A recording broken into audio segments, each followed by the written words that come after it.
a loud one. Good afternoon. Welcome to all of you to this third afternoon in our journey in search of the human spirit. I'm Mary Lou Reed, and I will be your moderator for the day. And is this still too loud? Is that okay? All right. You are going to be receiving in just a second an evaluation form. Looks like they're yellow today, not orange. And we would ask that you, at the end of the program, please fill one out and hand it in to us. We are now in the 6th year of receiving a grant for the Popcorn Forum from the Idaho Humanities Council. And we also find that these are helpful, your ideas and suggestions, to the local committee. So please complete that. And then let me say a little something before we start about tomorrow. Denise Clark will be Mother Jones tomorrow at 10 in Schuler Auditorium. At 1 p.m. there will be a response panel right here. And then I'm not sure if the 2:30 response panel is open to everyone. Is that open? There's not one at 2:30. Scratch that from your programs. And that at 7 tomorrow, since Thursday is Humor Day, there will be a humor response panel at 7 o'clock with Mark Twain. He's coming in early in order to be on the response panel on Thursday evening. And then on Friday, he is the program at 11. So let's go on to today, this afternoon. Isn't this week fun? And isn't it challenging? Isn't this just a blessing that we are able to be together and do this kind of thinking and talking and have this amount of good time? Our mission is always, how can we use the life stories of great historical characters to understand the significance and purpose of the human spirit? That's kind of a lengthy mission statement, but that's really what we want to do, is we want to find out how these historical characters can inform us, give us insights, and how we indeed can promote human spirit in our time. Monday was love, Tuesday was charity, and so Wednesday, we're beauty. And what do we mean by beauty? I don't think we'll take time. We could take all afternoon to just define beauty. But every generation redefines beauty along the way. But in our tradition, our Western tradition, we think of art and music and drama, architecture, as the human expression of beauty. And Della Warrior this morning told us the Native American view of beauty, in the sense there is no word for art because beauty is integrated into every aspect of their daily life, of their daily culture. It's intrinsic, not abstract. Well, today we have 4 wonderful visitors from the past, and they want to share their insights on beauty and the human spirit.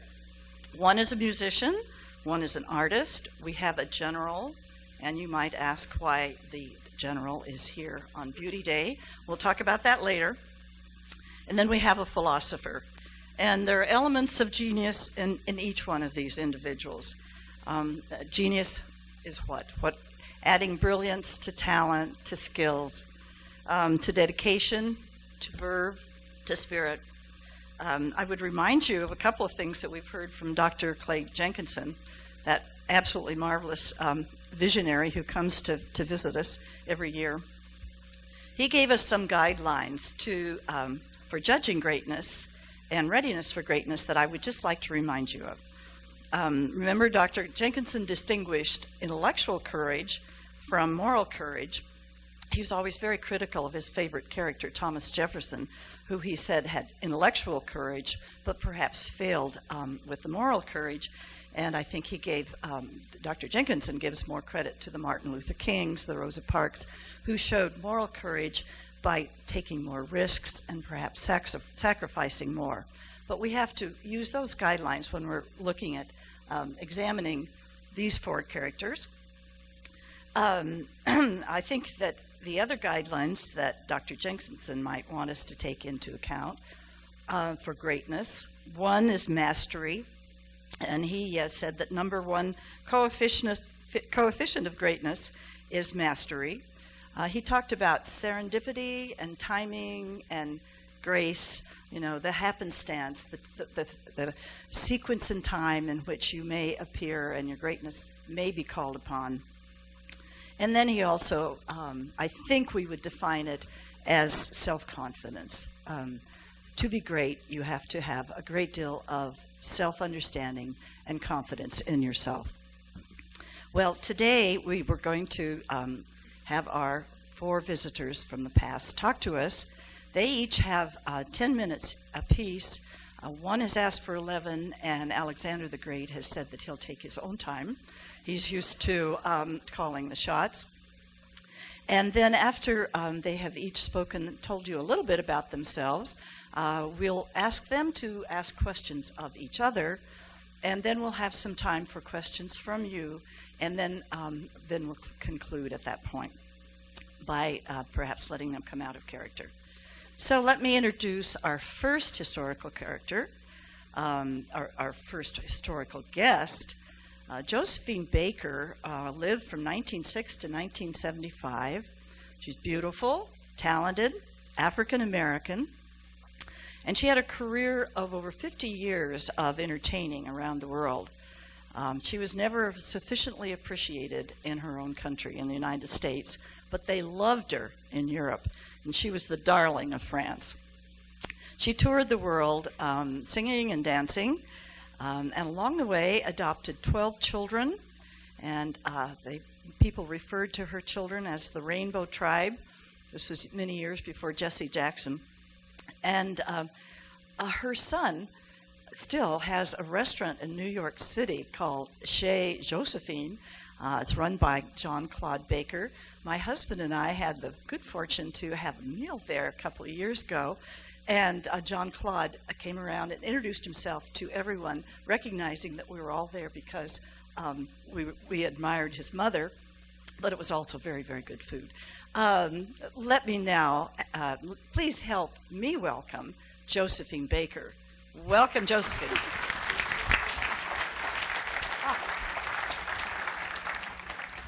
Good evening.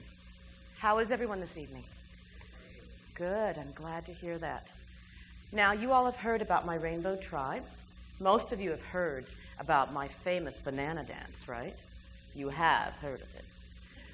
But did you also know that I was a spy for the French during World War II? That I was the only American woman ever buried with French military honors? And, better yet, I was born poor. I became one of the wealthiest colored women in the world.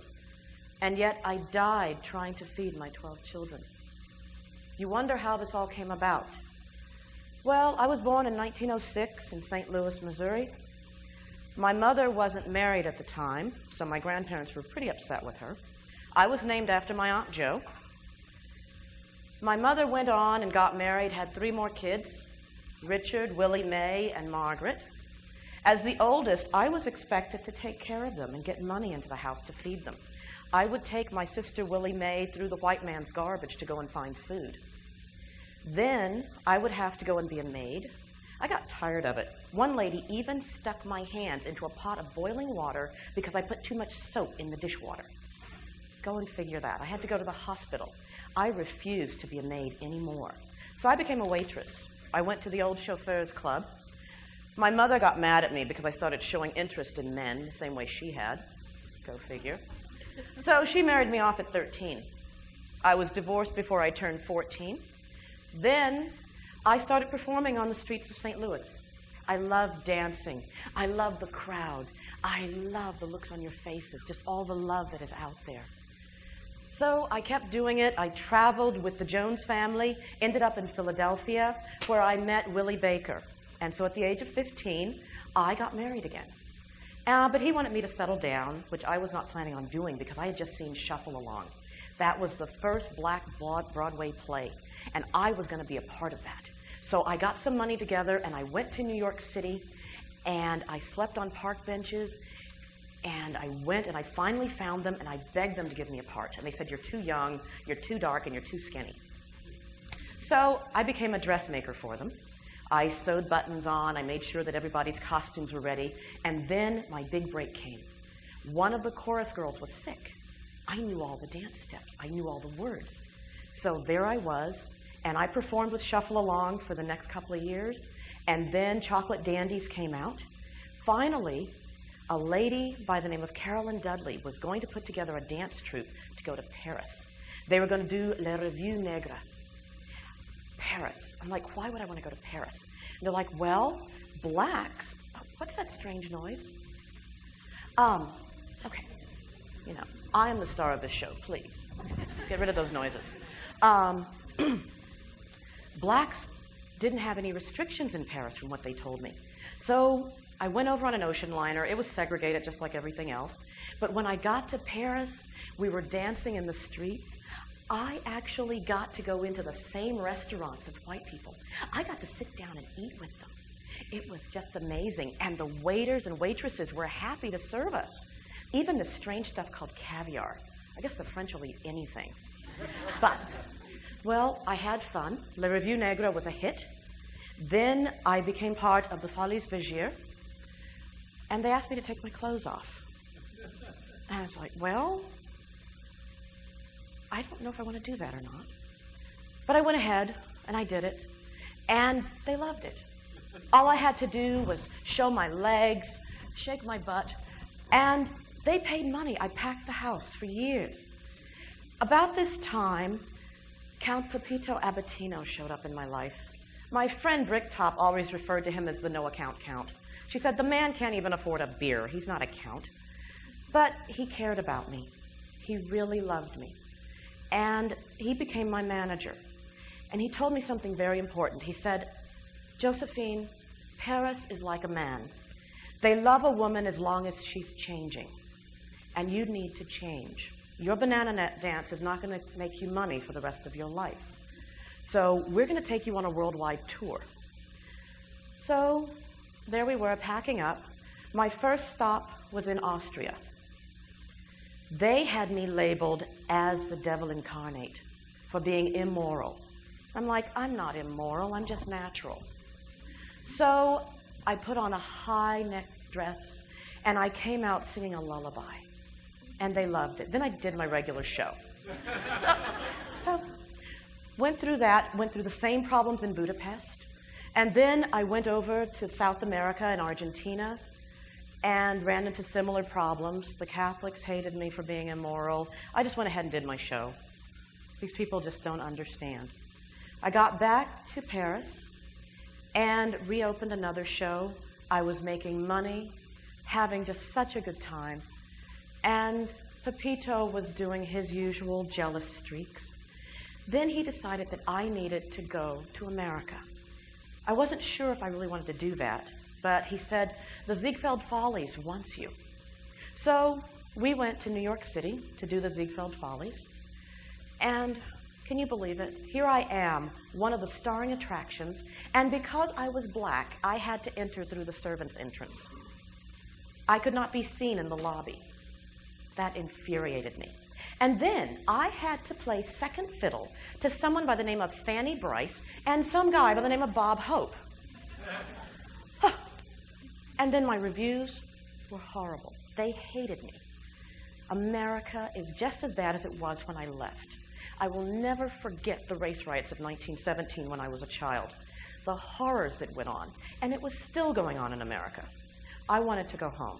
So I went back to my adopted home, Paris. Later on, a friend made me a fabulous song called Je deux amours. I have two loves, my country and Paris. I would sing that song forever because I truly loved Paris. It was very, very good to me. Well, as time went on, Pepito unfortunately had died. My last words to him had been spoken in anger when he ruined my first trip back to the United States. I miss Pepito, but I'm only 30 years old. There are more men out there. I'll find someone else. So I found a new man, a jet setter, a nice man with lots of money who liked to really, really shock people. So here he was, a rich Jewish man, and he married a black dancer. His family didn't like me, let me tell you. Well, we had other problems. There we are in France. World War II had started, and the Nazis were invading. Here I was, a black woman married to a Jewish man. I was going to be in deep trouble. Le Beau Chêne, right outside of Paris, was my first home, which I'd bought in with Pepito. That was not going to keep me safe. I bought Les Mélandes about 200 miles south of Paris. So after my divorce from Jean Léon, I fled to Les Mélandes. There I was going to build. I was going to have fun. It was a 15th century chateau. I was going to have my own little village, my world brotherhood. Well, things got interesting. As the Nazis were advancing, the French underground approached me and said, "We need people who are mobile. As a star, the Nazis aren't going to bother you. You will be able to bring information back and forth and tell us about German troop movements." So I agreed to do that. It was fun. Pepito had always taught me that whenever I was in a foreign country that I should go up to the embassies, introduce myself, give them my card. So all of the diplomats knew me. And I was just a simple black woman, a performer. So they told me many, many things. And I would write them in invisible ink on my sheets of music and then take those back to my contact. So I got a lot of information. Soon it became apparent that the Nazis were going to take over all of France. And the French underground ordered myself and Jacques Abte, who was my major contact out of the country, down to North Africa. So I moved to Casablanca. During this period of time, I became very, very ill. I had intestinal obstructions. They cut me open 5 times. I practically needed a zipper for the number of times they had to go in and cut things out. I was in the hospital for 19 months, and then I was approached to do entertaining for the troops. And I said, great, on one condition. There can be no fee, and it can be military only. So I was entertaining the troops, and also I was pushing for my hero, General Charles de Gaulle, because he still believed in a free France. France est libre. So I told everybody about it. France will be free again. We are the only true France. That Nazi occupation will not last. There will be freedom again. I traveled from Cairo to Beirut, Casablanca, all through northern Africa. We would be traveling in jeeps in desert. Sometimes the only thing we had to eat was what we could carry, which meant canned tuna or just regular rations for the troops. We were flying back from Beirut once to Cairo, and our plane crashed into the sea. There was a sea rescue. As a result of that, they made me a sub-lieutenant in the Women's Auxiliary of the French Air Force. I was very, very proud of that. That also got me a Medal of Honor from Mr. de Gaulle himself. Well, things quieted down after the war. I went back to Les Mélandes. I started performing again. And then I realized that I wanted children. So I married Joe Bouillon, and he agreed that we would adopt 4 children. As you've already heard, I ended up adopting 12. I love children. In the meantime, I continued to perform, and I performed in Havana. And you must understand, Havana was the Paris of the Caribbean. So a gentleman in Miami wanted me to perform there, and I said no.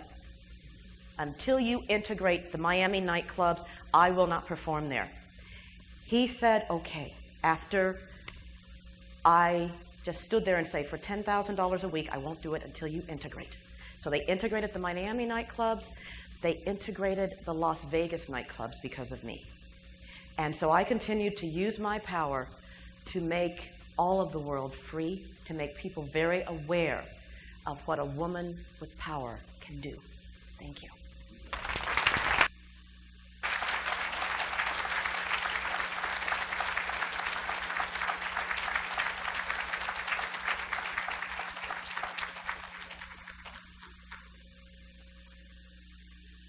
Josephine, you are marvelous.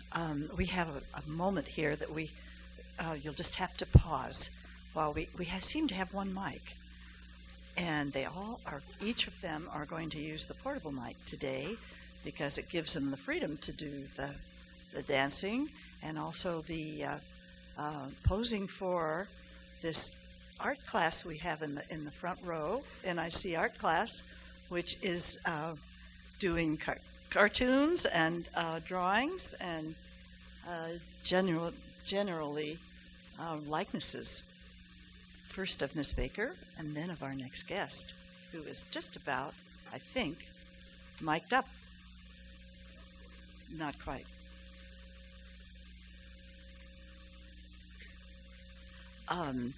The old-fashioned costumes are not necessarily built for putting microphones on. He's never seen it before. In the 15th century, they did not have them. Or buttons either.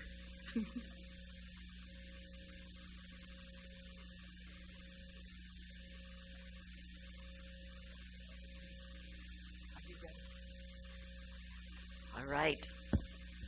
We are ready now for our next visitor from the past. You have all heard of Leonardo da Vinci.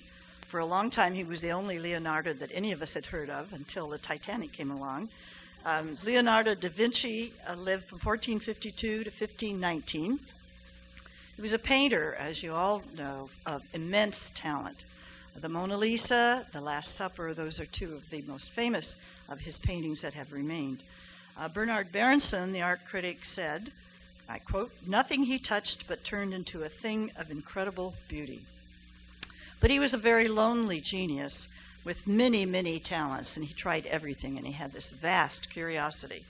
So in addition to being an artist, we could say that he was an architect, an engineer, an inventor, a musician, a natural scientist, a mathematician, a philosopher.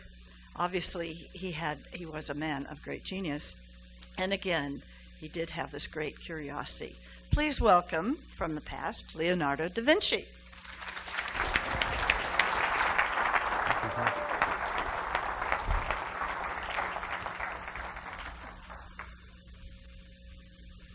When you look out at the world, what do you see? Let me tell you what I see. I see forms and shapes. I see patterns and designs. I see colors. I see light and shadow. I see plants and animals and machines with intricate structured details, amazing things. Truly, there's much beauty to be seen in this world. Now, before I go on and lose myself and you in such abstract ideals, let me tell you a little bit about myself. As you have heard, I am Leonardo da Vinci. I was born in a village near Vinci in North Italy, just north of Florence, in 1452. My father was a notary in Florence. My mother was a local peasant named Caterina. My grandparents took the task of raising me until they passed away. And as a young boy, I had an insatiable curiosity to know, to understand. I wanted to grasp all the aspects of the world and figure out why things worked the way they did. What was it that drove things to grow? What caused birds to fly? What caused mountains to form? All these questions, and they're big questions for a young boy to be entertaining. So I spent much of my time exploring the countryside, searching for animals, plants, rocks, anything I could find that was something I could observe, sit down, and illustrate. It was at this time that I began to cultivate my skill as an artist. It wasn't so much my ability to draw, but rather the ability to see. I tell you today that the sense of observation, the faculty of sight, is the most important thing for an artist to have, to ascertain the world's beauty. In my teenage years, when my grandparents had passed away, I moved to Florence. There, my father, Ser Piero da Vinci, was a very, very noteworthy man. He was successful, and he got me into the studio of the famous artist Andrea del Verrocchio. Verrocchio, as some of you may recognize, was a sculptor and a painter. and produced some very fine works from our period. In Verrocchio's studio, I had the opportunity to learn how to mix colors, how to conduct preliminary sketches for my paintings, how to sculpt, how to cast metal. And overall, he helped to just refine my artistic ability. Over the years, I worked up in rank more and more under Verrocchio. And I was given the opportunity to paint an angel on one of his paintings, the Baptism of Christ.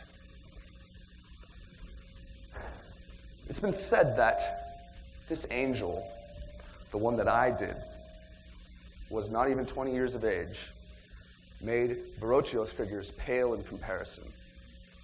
And other people say he didn't pick up a paintbrush after that because he was outdone by one of his very apprentices.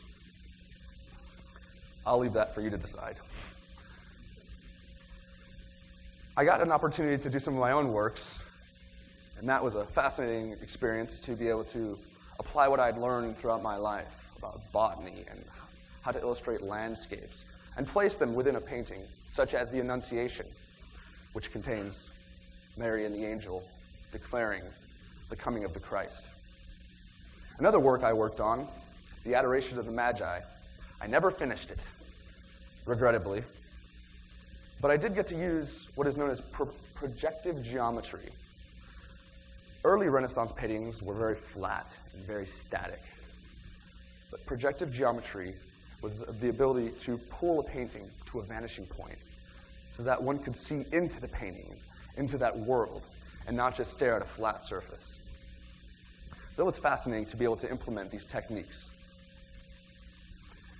Around the early 1480s, I was given the opportunity to work under the Duke of Milan. His name was Ludovico Sforza, a very ambitious man. It was quite an opportunity for me to be working under such nobility, and he commissioned me to work on a giant equestrian statue to commemorate the Sforza dynasty. The horse itself was to be over 20 feet tall, and the entire thing was to be cast out of bronze. Well, no artist had, up to that point, been able to cast such an immense work. But I set out studying the properties of alloys and copper and bronze, studying horses, the anatomy, the structure, texture, everything I could. And soon I came up with a model. And I made a clay horse that was 20 feet tall, and it amazed all of Milan. They flocked to see my work. Unfortunately, when the French invaded Milan years later, they used it as target practice and left it in a heap of ruins. And I was never allowed to finish this project because the bronze that we needed was used for cannons instead. Go figure. I also was intrigued by my scientific studies at this time. I had to understand the physical world, so I began to study anatomy, physiology, botany, just rigorously probing these subjects, mathematics, astronomy, many of the natural sciences that were being explored these times. I helped to really embark into new areas. I also began to work on the science of painting, which, as I mentioned before, it was founded on, the basis for this work was the supremacy of sight. And so I studied optics as well and learned how one actually sees and what is it that reflects into one's eyes and so on. Another project I worked on, you may have heard of, it's a painting known as The Last Supper. And there, exactly what happened, this monastery from Milan, Santa Maria delle Grazie, they asked me to depict a scene of this Last Supper of Christ, where he would sit down and tell his disciples, "One of you will betray me," and everyone reacts in different ways. Well, I had no desire to produce a lifeless, still painting. So instead, I searched out faces and expressions and looked through the villages and the marketplaces and the merchants and everyone I could to see if I could capture these looks. And over time, I got different expressions for the different apostles. so that each person you look at tells a completely different story. But not only that, looking at the physical man, you can actually see his soul. I left the face of Judas and Christ incomplete for a number of months, and unfortunately this bothered the monks. They were not as patient as I was, but I needed to find that perfect face, that look of betrayal, treachery, and at the same time, Christ's divinity and his glory. Eventually, I came to a conclusion and found the right faces to use and completed my work. Another problem was that the paint I used was, you can say, experimental, and it didn't last very long. And apparently other people have tried to, patch up my work. I think that's a horrible idea, but I'm not here to talk about that one. Later on, I returned to Florence, and I was received as a native there. The people were so excited to have Leonardo da Vinci back in Florence. But I didn't last there long, because Caesar Borgia, the son of Pope Alexander VI, wanted me to work for him as an engineer and an architect. And I had been looking at a lot of ideas for machines and inventions and weapons of war, giant crossbows, catapults, cars that were unbreakable, bombs that exploded into hundreds of other ones. Treacherous ideas, I admit, but nonetheless, as war is necessary, they too were necessary. Borgia was pleased to have me serve under his command, as he was seeking to control the central papal states, all of around the Vatican and central Italy. He had me go out and survey the land and draw maps, study fortresses, look for weak points and areas that he might be able to break through and to take charge. And I have to say, that was a very fascinating time to be able to travel and to indulge myself in my artistic desires while being paid to do what I love. It was fascinating. It was also in this time that I was looking at flight. Birds, they flew so graciously. It was amazing to see a bird in flight drifting upon the currents of wind. Yet, how could a man do that? There must be some sort of mathematical reason that bird stays aloft. And if I could find that, then we too, as humans, could soar above the heavens and view the world from this beautiful perspective. Well, later, I had traveled back and forth between Florence and Milan. One point when my uncle, Francesco, died in Florence, I went down there, and it was at this time that I painted what is known as the Mona Lisa. I was able to use some new techniques, sfumato, the use of blending of colors so that hard lines would be more subtle, and what is known as chiaroscuro, which is the use of light and shadow to depict an image. I later worked in the Vatican, very disappointing time. I was rejected by many of the people. I dressed differently. I was not very up on my Latin. But nonetheless, I was able to continue studying hard and steadfast. The end of my life was under Francis I of France. And he loved me greatly, and he was a great man. Gave me opportunity to study, to prepare festivals and costumes. Just a wonderful time. And that is where I passed away. Now, in conclusion, it's clear from hearing me today that the defining factor of my life was the desire to know, to understand, to learn. But this was reinforced by the beauty of the world. Indeed, the eye was the gateway. And what we knew about the world, the physical world, could be achieved through our sense of sight. It was from the physical world, through the eye, to the mind, out the hand. And that's how I produced beautiful works of art.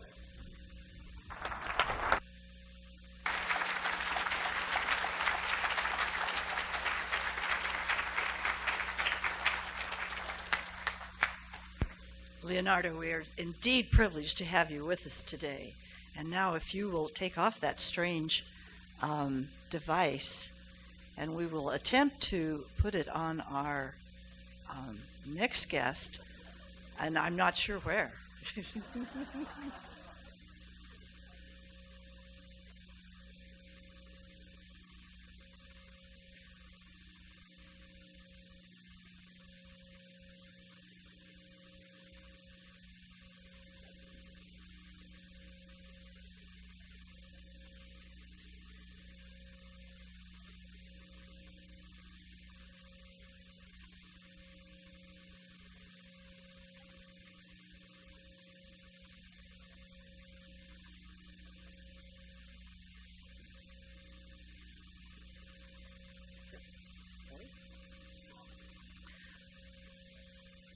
This modest young man, Alexander the Great, lived from 356 BC to 323 BC.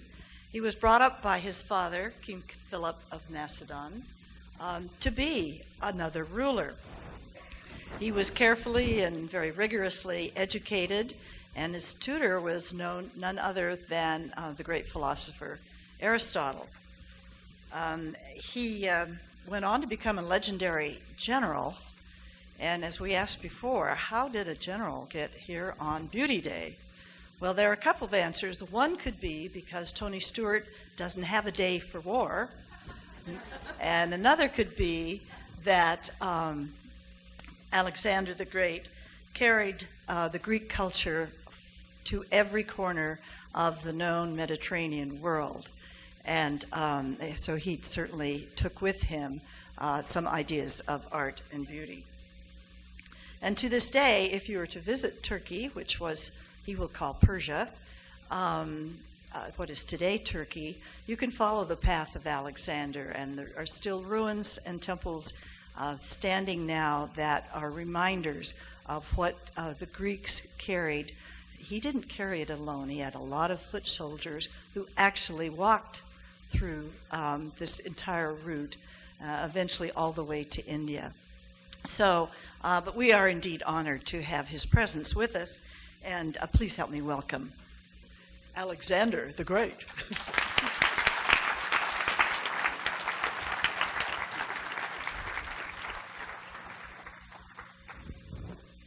Can you hear me? Speak. Can you hear me? Thank you. I just want to say one thing before I begin. It is freezing here. I can see why I didn't conquer this land.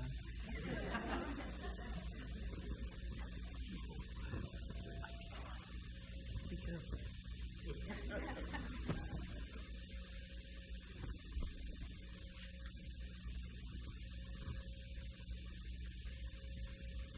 It is a lovely thing to live with courage and die, leaving an everlasting fame.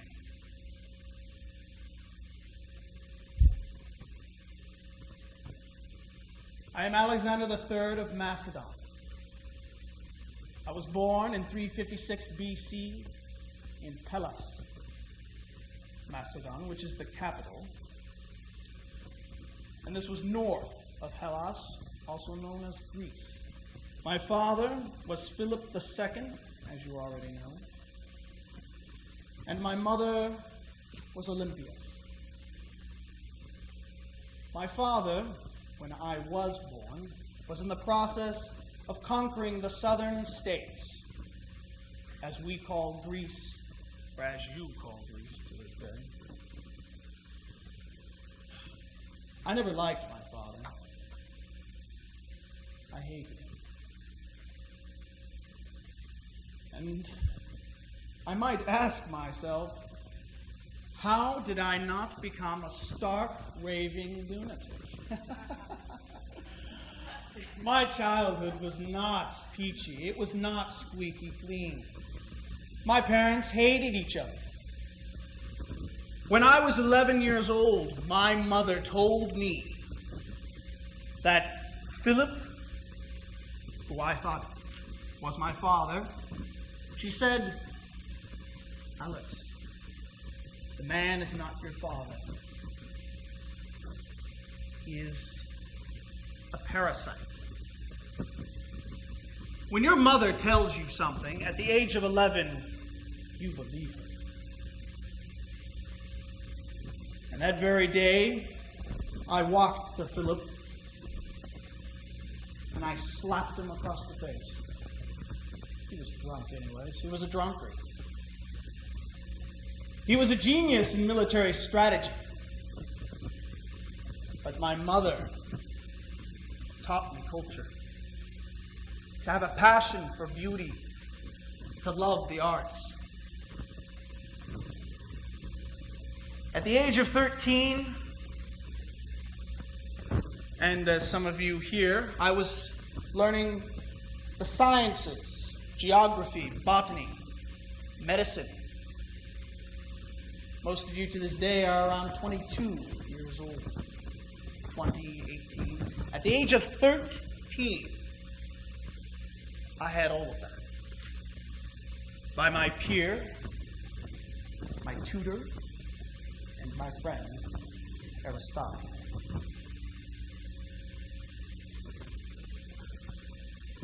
In 336, my father died, leaving two of the southern states unconquered. I ascended at the age of 20, and I succeeded. My father had a passion for war, for victory, and that's where I came. In 334 BC, I decided to see towards the world. Aristotle, who created my love, my interest for art, for literature, that is where I piqued my interest in what was out there. What could I bring to this world? What could I give? In 334 BC, I crossed the Hellespont with one intention, and with one intention alone, to conquer Persia. I reached Gordium, and there at Gordium stood the oracle. And it was written at this oracle, there was a rope. And it was written that whoever untied this rope, which had a huge knot in the center of it, whoever untied it would rule Asia. Well, I saw no other way, so I cut it. Whatever is done can be undone. Right down the middle. Because I knew I was going to rule Asia. I met for the first time Darius III, ruler of Persia. What a man. He was a great man. Not a very good military strategist, but he was a good man nonetheless.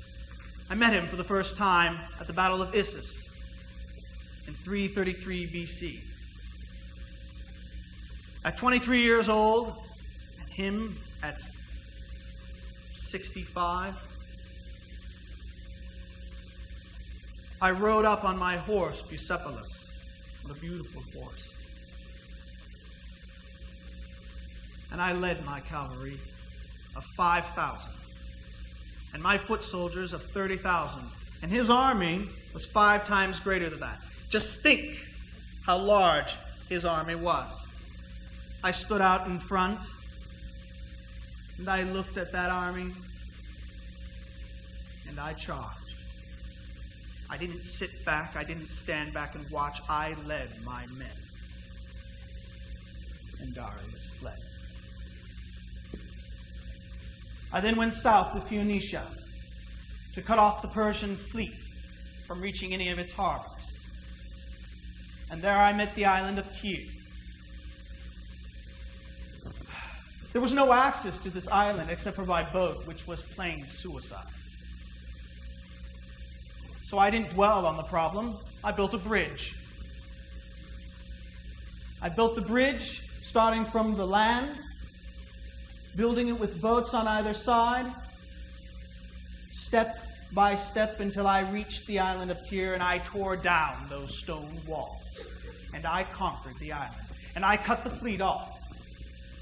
I knew I was going to do it. There was no doubt in my mind. And my soldiers knew exactly what they were doing. You never doubt when you're in command.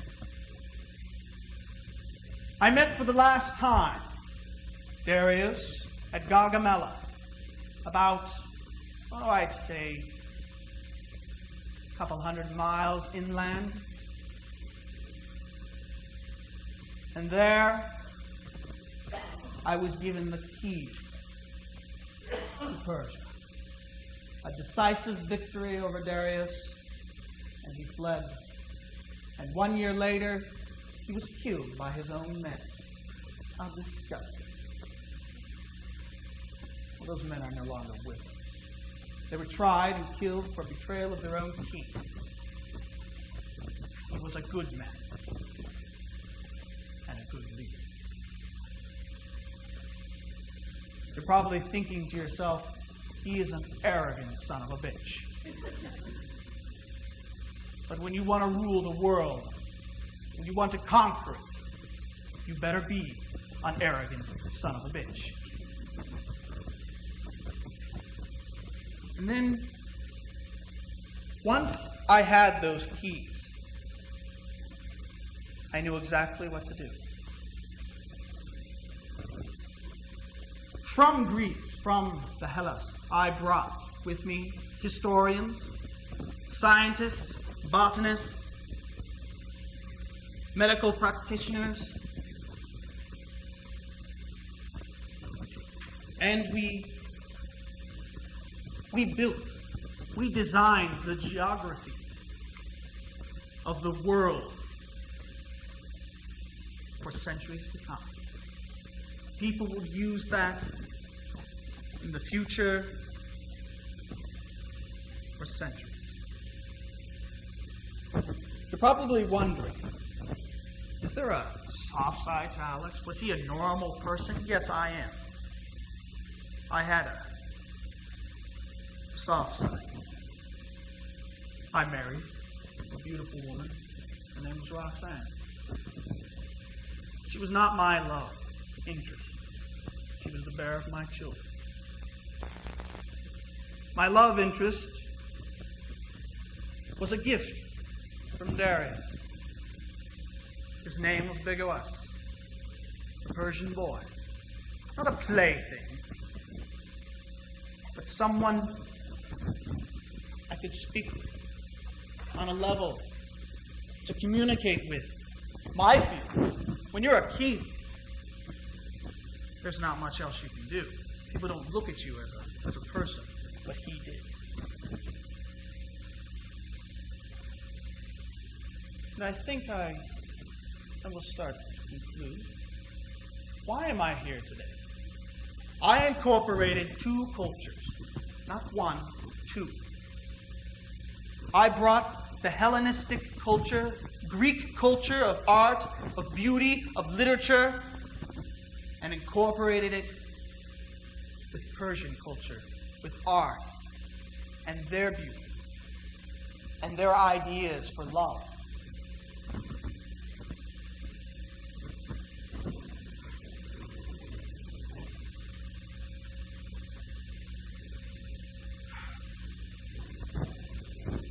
I stood at the borders of India. And I believe this. I think I was. I failed.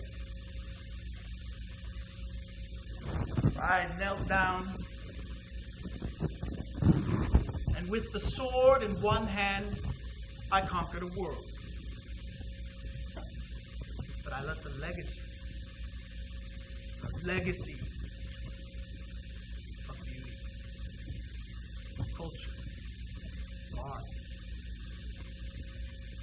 I stood there kneeling in the sand.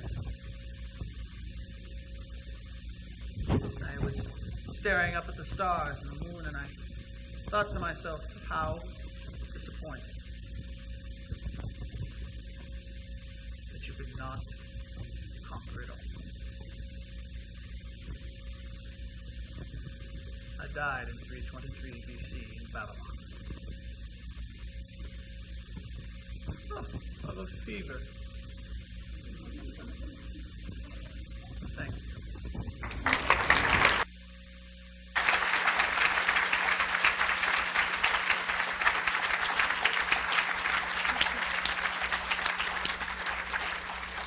He is indeed a king.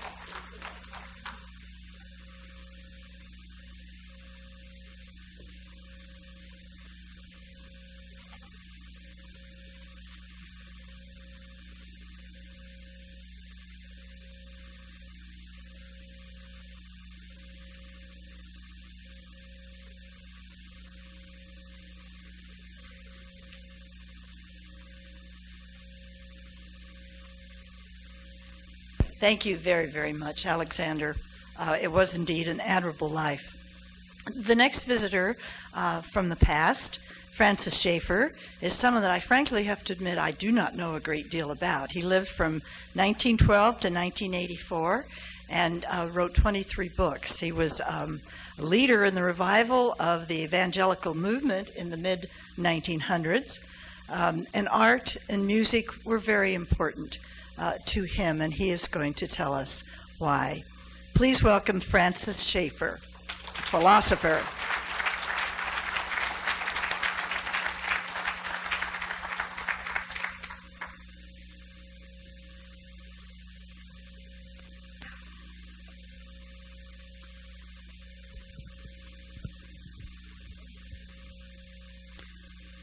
God is there, and He is not silent. And because He is there, He gives beauty and truth and meaning to our lives. I'm grateful to speak to you today.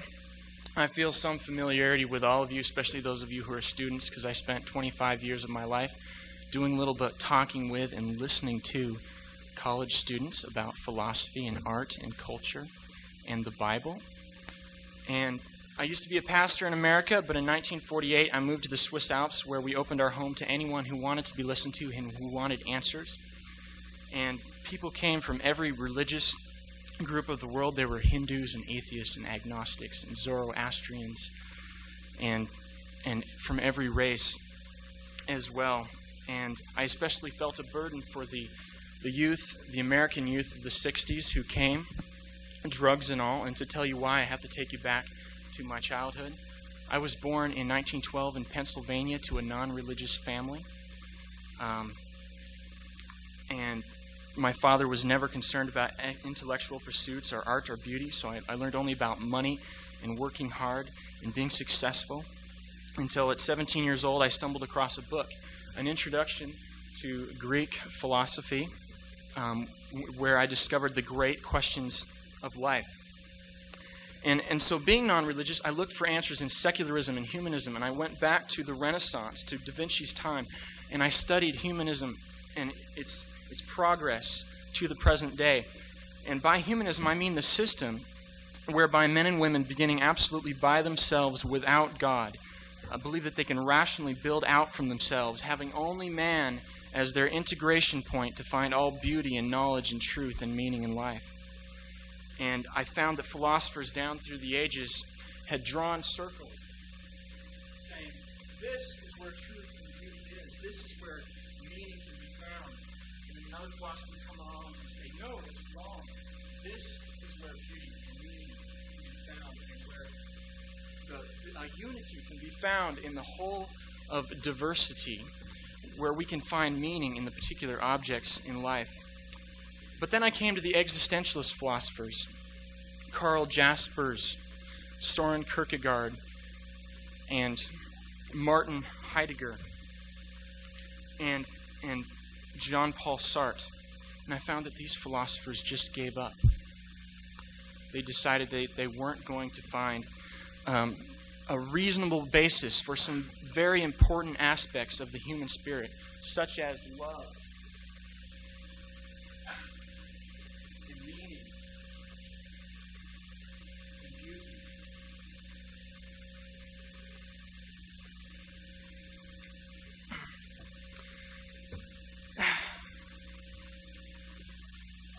And humanism could not even provide a basis for knowledge about these areas, these philosophers said, because humanists believe in a closed universe, one in which if there is a God, God makes no contact with his creation.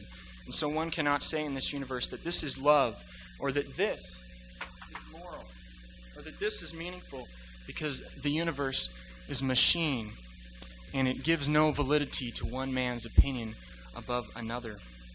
And these philosophers said that there are two parts of truth.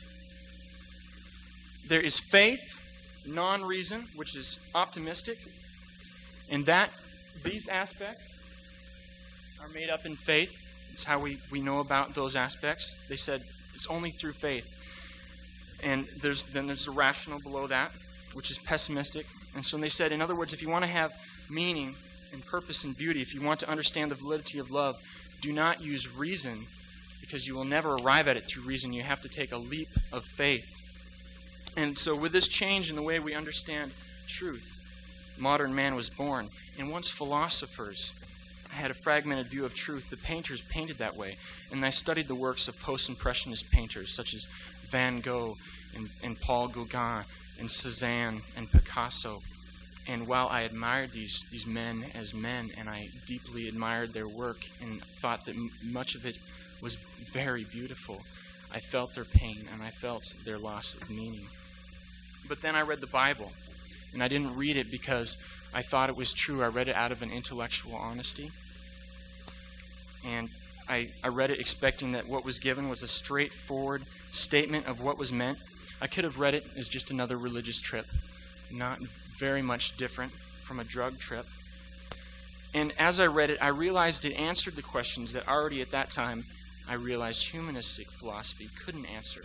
And after a 6-month period, I came to conclude that it was truth. And not just truth as we are bombarded from all sides, but true truth. Because it offered a basis for the otherwise inexplicable aspects of humanity. It explained the validity of love. It explained why there's a basis for truth in the area of ethics. And therefore it explained why people have personality. It explained why we are not machines because we were created by a personal God. And so I became a Bible believer for the reason that it was the only explanation of the universe that existed. And then only later did I accept Christ's atoning sacrifice. In 1936, I attended Westminster Theological Seminary, and I became a minister. And after being a pastor for 10 years, in 1948, my family and I were sent to Europe as missionaries. And I would travel from our home in Switzerland to churches explaining about church history and speaking on the non-humanist approach to God. And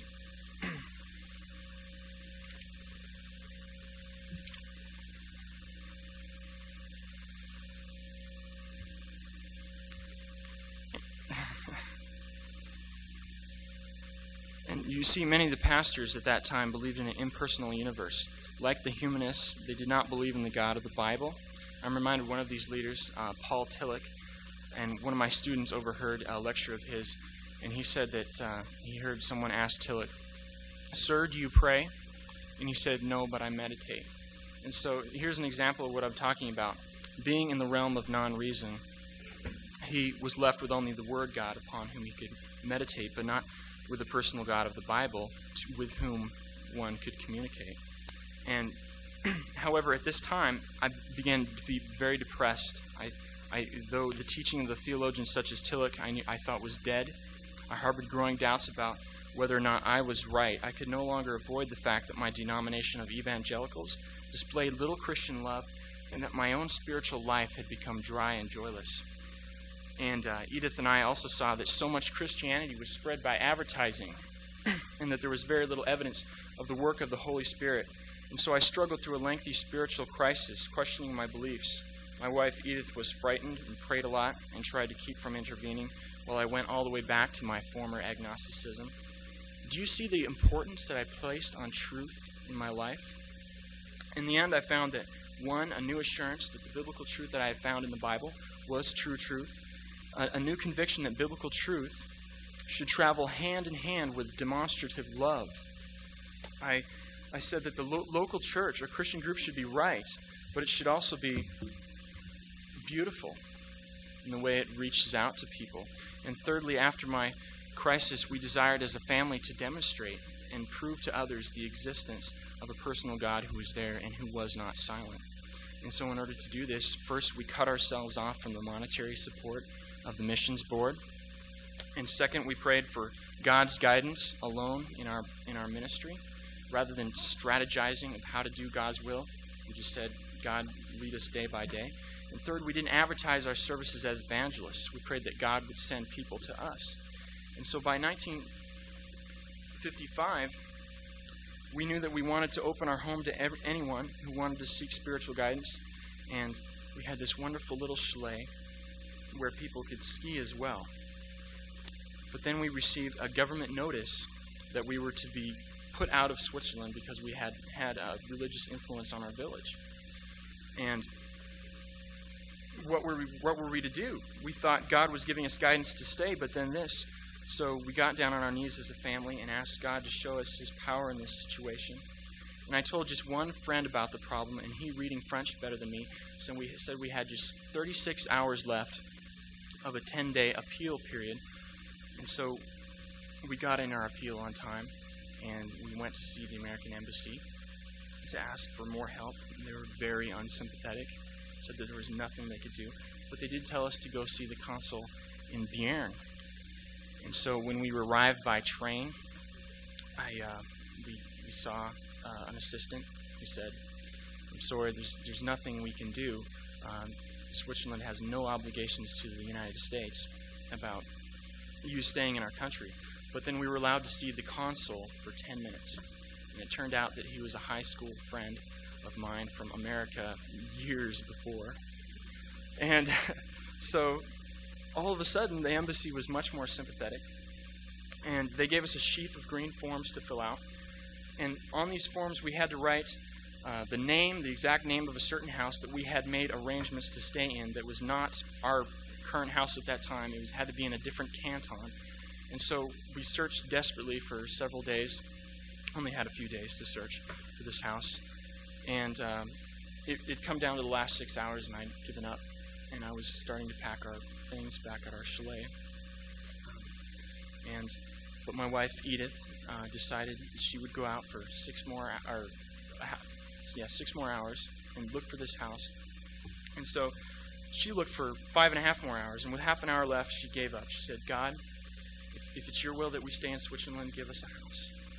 And so she started walking down the road and looking at the ski tracks on the ground and kind of downtrodden. And she heard a voice, a man called out, "Are you still looking for a house?" And she said yes. And so he showed her this wonderful little house, and it was going to be just right. But then it turned out we had to buy it. It was not for rent, and we didn't have that money. And so she prayed one more time, God, if it's your will that we stay in Switzerland, please send us $1,000 by tomorrow morning. And lo and behold, tomorrow morning, a couple from America had sent us $1,000. And they had never donated to us before. They knew us, but they knew about us, but they didn't know about our situation. They didn't know we needed the house. And so we praise the God who is there and who is not silent and who gives truth and beauty and meaning to our lives. Thank you very much.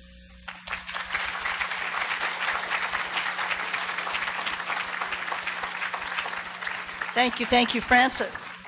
Well, and thank you to all 4 of our guests. And now's the time that I would like to ask them if you have any questions for each other. Let's take a few minutes to see if you, in your characters, would like to ask a question or make a comment about one of your fellow visitors.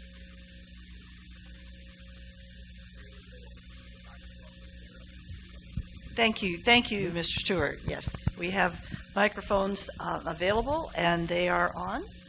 And do you have a question? I do. Yes, Mr. Schaefer has a question. Hello. Well, Leonardo da Vinci, is there any logical validity to beauty? In other words, we'll just leave it at that. Leonardo. Is there logical validity to beauty? I would have to say very much so. I found myself as an artist in the highest position. My art was more truthful than philosophy, more accurate than science, because I was realistically representing the world and giving the viewer an opportunity to see the world as it truly was. So I would say logically, without a doubt, very valid. Thank you. Any other questions of each other? I have a comment, actually. A comment from Leonardo. Extend to Alexander. I would like to say thank you for your spreading of Greek culture. For if it were not spread as it was, then the people of my time would not have been reborn in the Greek classics and works. So thank you. You're absolutely right. Thank you. He said modestly. Well, let's turn to, thank you, panel. Let's turn to the audience. Do you have any questions that you would like to address to any of our guests? Oh, he wants to play too. I have a question. This is on video to go in the library, so you'll all can hear it later. Oh, thank you. Josephine. I admire you a great deal, and I know about your later life and that you were rather poor. And I wondered what happened. Did the French of the later generations, because you lived to be almost 70, I guess, forget you and not support you in later life? No, actually, what happened is I wanted to create my village of brotherhood. And so I turned Les Mélandes into a tourist attraction. And by adopting 12 children, and Joe just kept getting on me that it cost money to raise that many children, but I kept adding on to the chateau, and I kept performing, and pretty soon my creditors got very, very upset with me. And people kept suing me. I don't know why. I was simply fulfilling my obligations and doing the best choices that I could make. But soon they chose to evict me. And I fought many, many times. We were able to stay the eviction 5 different times. And then finally, some gentlemen showed up one day. I'd already gotten my children out of the chateau. They pulled me from the chateau and beat me so that I was hospitalized. Princess Grace of Monaco was my savior. She actually got me a villa down in Monaco for myself and my 12 children. So we went there, and then I continued to perform for the rest of my life. My last act, I was 68 years old, celebrating 50 years of performing. Thank you. Another question? I have a question for Leonardo. Leonardo, we've been studying greatness, but I understand that you really left a lot of unfinished work. You had trouble finishing things. Could you say why, and could you also address whether or not you feel you were 3 centuries ahead of your time? Could you repeat the last? The last was, were you 3 centuries ahead of the time? You could answer that first, because you had all these inventions and all of these ideas that had a lot of mechanical future. As far as I understand, the works that I was producing at the time, no one else had been even experimenting with or thinking about. Of course, I don't really know what happened after that because the extent of my life limited that knowledge for me. Nonetheless, there was a lot of inventions I've heard have found counterparts in modern life today. But a contribution wasn't made by my works, which were very personal to myself, so I didn't go out and distribute them and show them and try to sell my ideas. And why didn't you finish things? Well, you have to understand that I was studying as much as I could in the sciences, as well as trying to be well-rounded in philosophy, in poetry, in many fields. Studying geometry, I was studying very much all the time. I was intrigued by my studies. And so if I was bound by a certain specific work of art, I felt limited at times. Paintings take a long time to produce. Some of them took 3 years. And some paintings I just did not have the time to invest in, and thus lost interest in ultimately. Thank you. There is a lesson there. I saw a hand over here. Question. Oh. Before the next question, and then we got a little more time. Mary Lou Reed, I just can't believe how outstanding these drawings are. The class is doing the art class. Before people leave, they should look at that work. I just hope they'll let me publish one of those. They are absolutely gorgeous. So take a look before we leave today. I have been admiring them too. And remarkable, absolutely remarkable. I hope that you students will not be bashful and will let other people come up and see if they saw what you saw in our characters. Another question? Yes, would you take her the mic, Tony, please?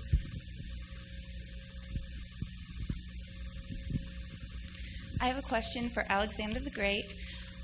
Do you feel that your greatest accomplishment was the spreading of Greek culture or the expansion of your empire? My greatest accomplishment was the spreading, well, not just the spreading of Greek culture, it was more of the uniting of two cultures together as one. Conquering was an accomplishment, and it was a great one as that. And that's the sad thing, is most people know me by just that. I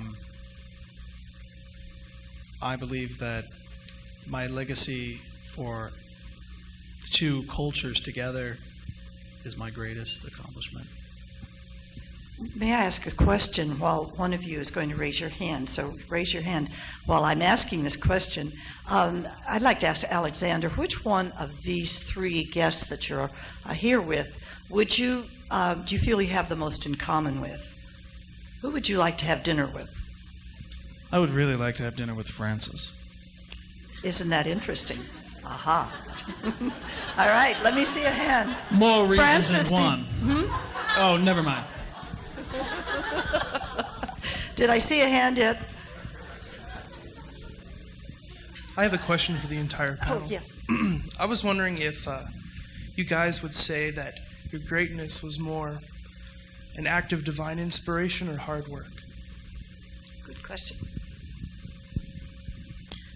Well, mine was definitely hard work.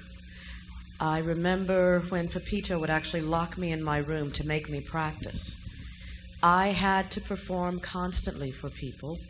I worked very, very hard to build Les Mélandes. At one point, we had over 500,000 visitors a year to Les Mélandes, to look at our wax museum, to attend the shows that we put on. It was very constant work. People accused me of being a very hard taskmaster because I did not require very much sleep. So I was constantly working. I had dirt under my fingernails when I was at Les Mélandes, and then I would be out in the latest Christian Dior fashions in order to drum up more business. So it was always hard work and a conviction. That is one reason I refused to perform in Miami. They were offering me $10,000 a week, but until they integrated those clubs, I was not going to step foot in one. Francis. I was not a great man. I believe in writing some of my books, I talked a lot about different great individuals who have contributed much to the world of art and to the world of music. And I tried to give a coherency to the changing of culture through time. Why our culture today is what it is today. Why Leonardo da Vinci's culture was what it was back then. He said that there was back then there was a hope. There was a logical. Well, he didn't say there was hope. He said there was a logical basis that he believed in for beauty, and most people at that time believed that they could logically find beauty in other aspects of life, such as meaning. But then I showed through discussing other great individuals that we've somehow had a shift from that. And so we have to understand that about our culture today, that we no longer put aspects such as beauty in the realm of reason, and we put beauty and meaning and morality in the realm of non-reason. So therefore, it's very hard for us to talk about them today and to come to any sort of agreement. And I saw that this was a problem, and I tried to alert evangelicals to that. Thank you. Leonardo, was your greatness due to imagination or inspiration or hard work? I have a simple answer. I was divinely inspired, and thus I worked hard. Good answer. And Alexander. I was great. You were great. I think it was a little bit of both.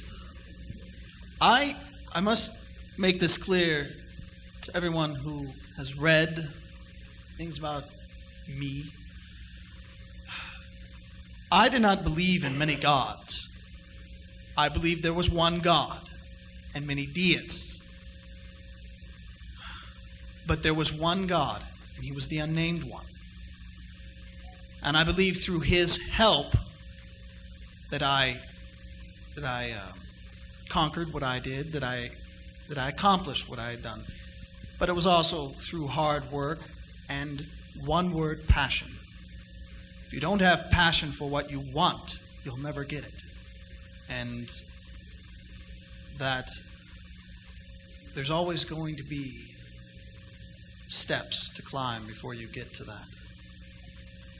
Very thoughtful answers to your very fine question. Thank you. I think the time has come when we do have to find out the real identities of these guests. So can we start with you? Would you go around and tell us your real name and tell us why you picked the character you picked and what you've learned. And Amelia, may we start with you? My name is Amelia Phillips. I was an adjunct professor here at NIC for about 5 years. I just got my tenure over at Spokane Falls Community College. I taught archaeology here along with computer science and math, and I teach almost entirely computer science over at the Falls these days. I picked Josephine simply because I love picking out women of color who are not very well known. And while Josephine is probably the most well-known character I've picked to date, she's nodding, yeah, most people really didn't know about her background. As I did more and more research, and I was finding out how much work she really did for the French underground, and that once she got back to the United States, she actually went undercover into the Southeast to see how a common black woman is treated. And she came away with just, oh my God, this is really, really bad. And then she'd step in as this great movie star and get treated the same way. And so it's just really, really interesting doing the research of just all the things that happened, and also the fact that she did a lot of good that you really don't hear about. I mean, we hear about Martin Luther King and Malcolm X and everything, but she actually forced the integration of Miami nightclubs back in 1951. And it's because of her that the nightclubs in Las Vegas also got integrated that same year. But you really don't hear about that, so it's been pretty fascinating. And would you say that she had moral courage? She definitely had moral courage. She stood up to a gentleman. There was a Stork Club incident in New York City where she came in around midnight with some friends of hers, and they allowed her to be seated, but they would not wait on her. And so she went and called the police. And there was a gentleman by the name of William Winchell who was there, Walter Winchell, who was basically a great broadcaster, radio broadcaster, on the order of Walter Cronkite or somebody like that, where everybody knew his name. And he was sitting there and wouldn't do anything about it. And so she wrote a telegram to him protesting the fact that he let her not be served. And basically he got her run out of the country, labeling her as a communist. But she stood up for what she believed in very, very much. That's great. Thank you. Marty. My name is, well, you know my name, and I'm a student here at, here. I'm majoring in history. And, let me see. I chose Francis Schaeffer Because I've been introduced to him probably as a freshman in high school, and I've just been reintroduced to him and reintroduced to him all throughout years of being in high school. And I read various portions of his books, but I never sat down and read a whole book, and I deeply admired him. But one of the things I wanted to say about Schaeffer is that he was extremely unusual evangelical fundamentalist Christian for his period of time. Coming from Europe, he really looked different too. And plus, something I couldn't do is he had a goatee and long hair, and he did sympathize with the counterculture. It was because he said that, they're right to be objecting to the plastic culture of the 60s, this culture in which the two values he thought were affluence and personal peace. And personal peace meaning that we want to be left alone, and we don't care about the person across the world or across the street. And so he admired the ideology of these, or the idealism, there we go, of these young people. And he tried to point them to where their philosophies were leading in a gentle way. He never tried to do it to say, that you just can't believe you believe that. How could you believe that? But he would try to lead them to the end, the logical end of their philosophies, and then gently try to introduce them to the truth of the Bible. And so while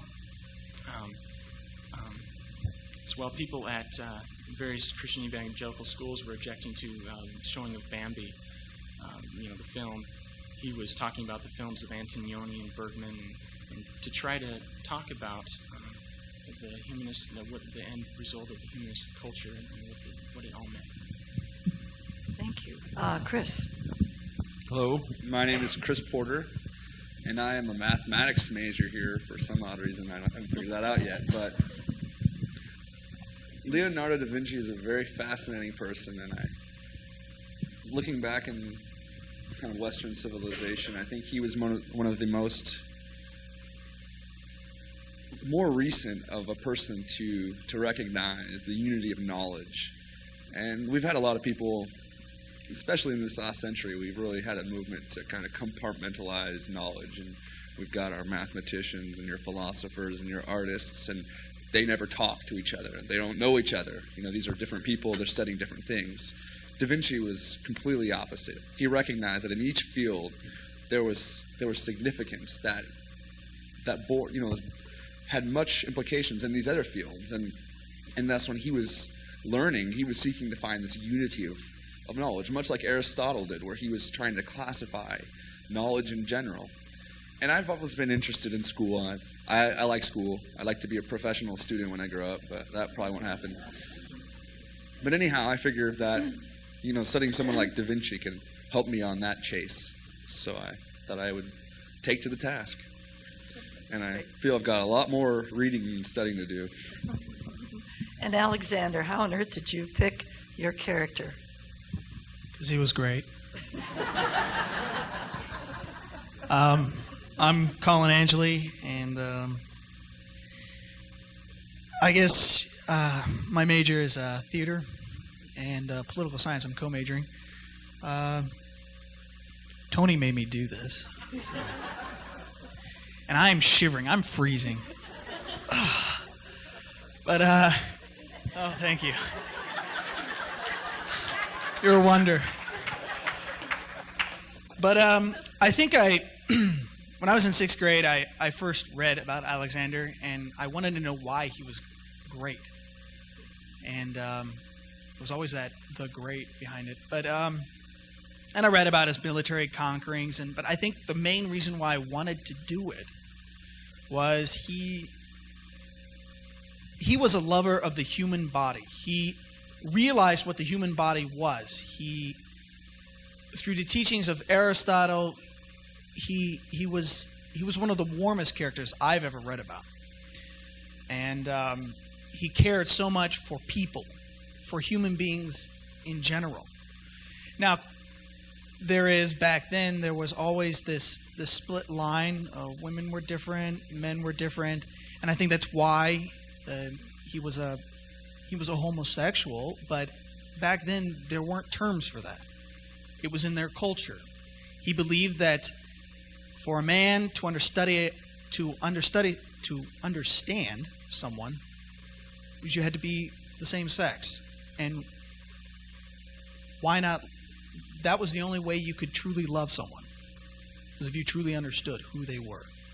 And he believed that thoroughly, and that was the culture, that was the time back then. And just the way how he spread. I mean, he changed the geography, the physical geography, for centuries to come. The history. He paved the way for our Lord, for Jesus Christ to come down onto this earth. And he created the way for the great Roman Empire. I mean, they took all their ideas from Greek and Persian culture. Well, our time has come to an end, and I know you agree with me that this has been a wonderful presentation. Please help me thank them. They have put in so much work, and we have learned a lot. Thank you.